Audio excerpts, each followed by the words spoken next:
And we begin your sports with the inspirational story of the NBA star Serge Ibaka.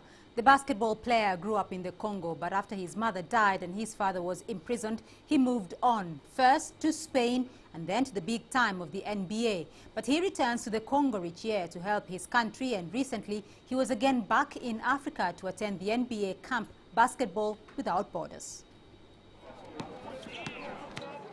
A return to Africa.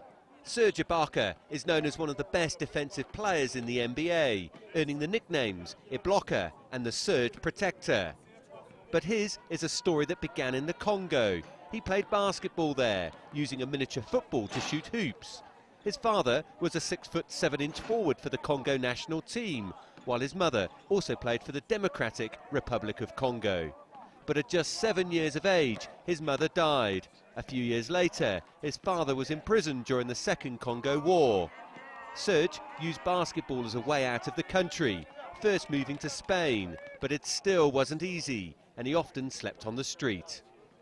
You know, it was hard to leave home, but on the other part, for me, it was a great opportunity, you know, because all my life I was dreaming one day to go outside to play basketball and on other level, you know. So when the opportunity come, you know, it was great. But also, you know, when you get there, first time by yourself, out in the country, you have no family, it was kind of hard in the beginning. But you know, and after a couple of months, couple of years, you know, it's getting better.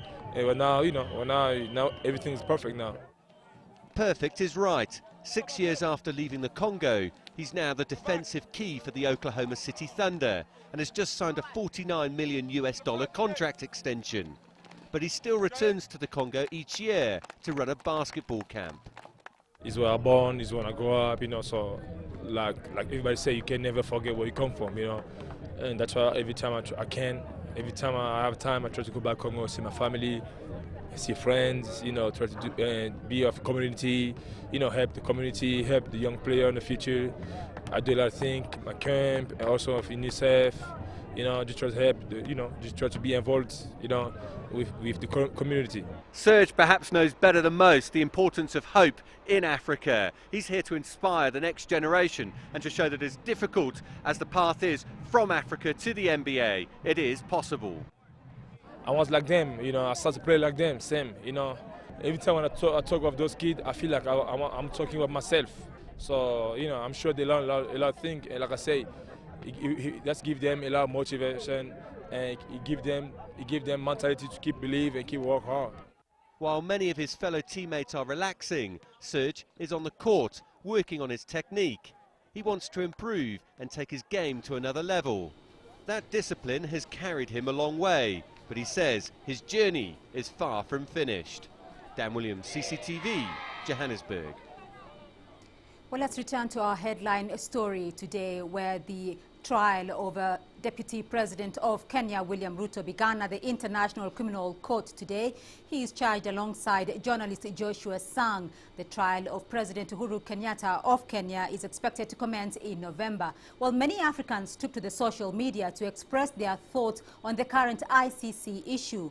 On Facebook, Abdul Shaibu from Nigeria insisted the International Criminal Court only targeted African leaders, leaving out key figures like George Bush and Tony Blair, who he says sparked the instability in Iraq. And still on Facebook, George Kublai from Yaoundé in Cameroon said the ICC is racist and illegitimate. Stan from the Kenyan capital, Nairobi, added that the West was intimidating Africans and was sure the Kenyan president and his deputy will be declared innocent eventually.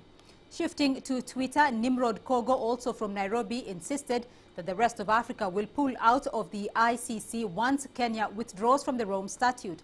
Ninez Bright from Kampala says ICC is a nightmare to many African leaders, and that is why they have refused to step aside.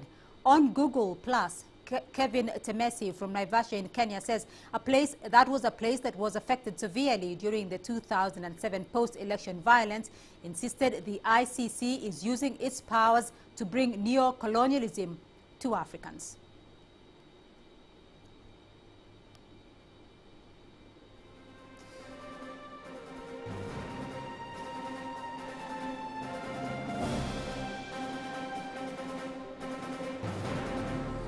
that is it for this edition of Africa Live. Remember, you can stay in touch with Africa Live on Twitter using the handle at CCTV News Africa.